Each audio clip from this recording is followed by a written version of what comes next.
Shalom. Before I get started, as always, I want to give all praise to Yahweh, Bahashim, Yahweh Shai, Bahashim, Rakakodash. Double honors to the apostles and elders of Great Millstone while I learn this truth. Peace, blessings, and salutations to the elect out there scattered abroad. Push this truth to the four corners of the earth. Risk their lives and freedom to do so. It's a brother Tazabak coming back with a quick lesson. I'm going to call this lesson The Heathen for Thine Inheritance. And I'm going to be going into how we're going to have these heathens, okay? We're going to have them under our foot, literally, in the kingdom, okay? And this is something that the Christian church would never, ever talk about. The Mormon church, the Catholic church, any of these so-called religions, they're not going to talk about this because they only talk about the feel-good things in the scriptures. Okay, us prophets here at GMS, we talk about everything, the good, the bad, and the ugly. Okay? They would have just, the resurrection. Easter's coming up, which they got that completely wrong as well. The resurrection, Virgin Mary, the Immaculate Conception, John 3:16, that's the only thing that they want to talk about. But in reality, the scriptures contain way more knowledge, should I say, than just John 3:16. Okay, salvation, destruction, wisdom, and not to get on topic, just pointed that out.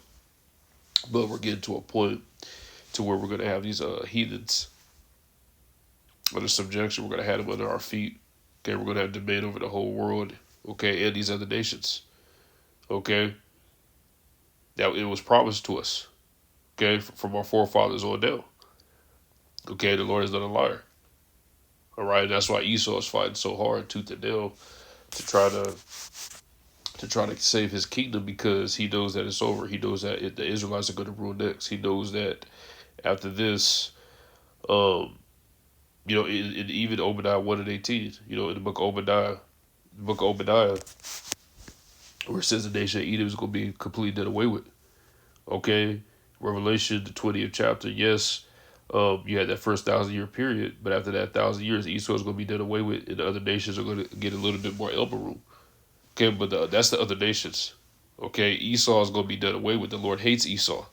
It tells you that in the book of Romans.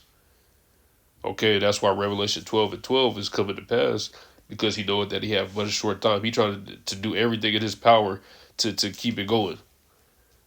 He trying to do everything in his power to keep this bullshit going. They got 15-minute cities, and then I was looking at that the other day. They got 15-minute cities in Arizona.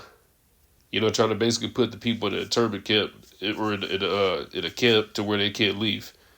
You don't need a car. Everything is convenient. The bar, the club, the library, the grocery store, and even your job. You could work right here. The people are idiots. Yeah, that's a good idea. I was just talking about this the other day, man. These devils are going to try to come with everything to keep their New World Order going, because they know that this is what's awaiting for them. Okay? So I'm going to go ahead and get some scriptures. It started off in the book of Psalms, the 149th chapter. Let's see.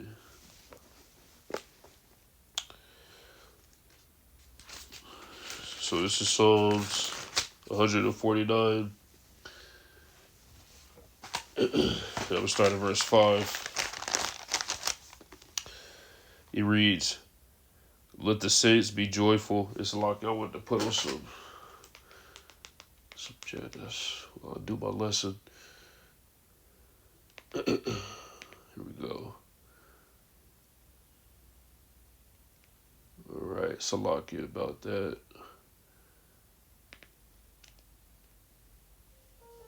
Here we go. Get some music. All right, this is Psalms 149 and 5. "Let the saints be joyful in glory. Let them sing aloud upon their beds." And that's talking about us, okay? The rest that the Lord's going to give us. Okay, we've got to deal with no other BS no more. We're going to literally get rest. We're going to have no worries. Okay? And then we're also going to wake up singing. Okay, happy. We know what true happiness is. We know what true love is. Okay, we know how it is not to be sweating about, and we're going to get put out of our damn house. if our woman is going to come in blowing up on us. Not having to have the same woman. Being able to have dominion over the whole earth. Being able to call shots. When Yahweh Bashim Shai sitting directly at the table, man, know what true power is. Okay, we're going to wake up in a good mood, man. Literally singing. Okay? How many times can you say you did that on this side, other than when you was a kid, when you didn't have no worries, right? With some brothers, I mean, shoot, I grew up in a childhood that was with like an iron fist. I got beat all the time, you know?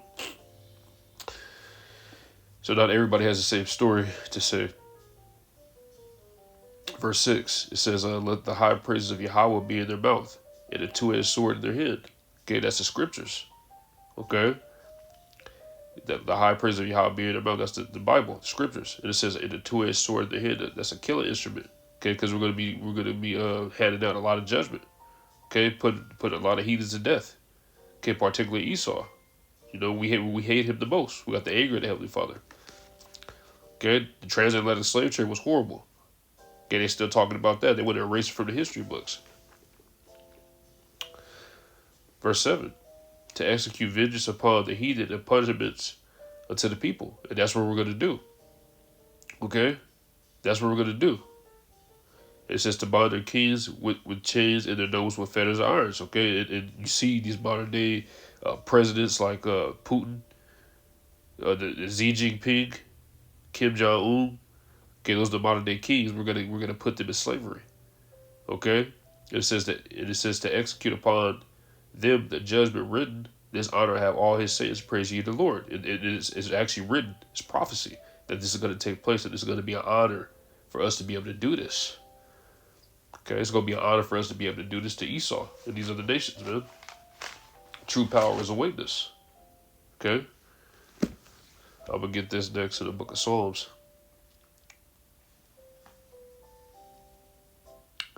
I'm going to go to the second chapter. And I'm going to go right about to the 8th verse. So this is Psalms 2, and I'm going to start at verse 8. Ask of me, and I shall give thee the heathen for thine inheritance. Okay, this is part of our inheritance.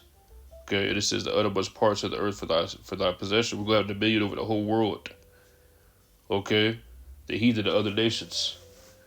That's part of our inheritance. And it says, verse 9, Psalms 2 and 9. Thou shalt break them with the rod of iron. Thou shalt dash them in pieces like a potter's vessels. We're going to literally be beating the shit out of them, man. Okay, newsflash, this is the Christian church that tells you that nothing bad is going to happen to these heathen, man. We're going to beat them down, and we're going to beat them down bad. Okay, everything that these devils and these heathens have done to us, we're going to pay them back. Okay, twofold, tenfold, okay, a millionfold. Okay, vengeance is going to be ours. Okay, and absolution is going to be ours as well, man. People going to know what it is when the Lord gets here. All right. I'm going to get this next precept in the book of Tobit. Okay. This is Tobit 13. And I will start at verse 11. Many nations shall come from far to the name of Yahweh power, with gifts in their hands, even gifts to the King of heaven. All generations shall praise thee with great joy. Okay, so this is what's coming, man. Gifts, and they're gonna bring the nations are gonna come bringing us the best gifts, man. The best of everything that they have, the best women, the best incense, the best livestock. Okay, the best garments. You know, the best. You know, say they want to bring us a new sword, they made us a sword, bring us the best sword. You know. Verse 12. Tobit 13 to 12. It says, cursed are all they which hate thee, and blessed shall all be which love thee forever. And going back to what was said to Abraham, the nations are going to be blessed through us. Okay? But the ones that don't want to be down with us, they're going to be cursed. You know, their land is going to be cursed. Their livestock is going to be cursed. Their houses are going to be cursed. Okay? They're not going to have a choice. And we're going to be putting down a lot of them to death. Put to death a lot of them. You know? They're going to understand that they don't have no other choice but to serve us. Okay, there's no way out. I'm going to get ready to close in the book of Isaiah.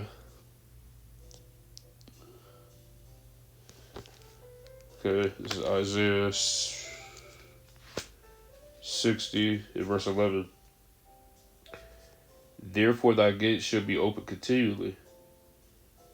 They should not be shut day nor night, that men may bring unto thee the forces of the Gentiles, okay, the other nations, and that their kings may be brought. And it says, Isaiah 60:11, therefore thy gates shall be open continually. We're going to be getting continual resources from these heathens. It's not going to stop. Okay, it's going to be open 24/7. All right, that's what we have awaiting for us. Verse 12, for the nation of the kingdom that would not serve thee shall perish. Yea, those nations shall be utterly wasted. And I just got that in Tobit as well, man. Whoever don't want to get down with it, you're going to be cursed. They're going to be putting you on to death, man. We're not playing that. Oh, I don't want to be down with them. They worship Yahweh Bashim Yahshai. Whoever has a mindset like that in the times to come is going to get put to death. We're going to have spiritual power. We're going to know your thoughts. The nigga that's in the front, that's in the side, that's thinking that, oh, man, look at these guys. We're not playing. Okay? True power is awaiting us. And it's not something that's far, far, far away today at this time. Okay?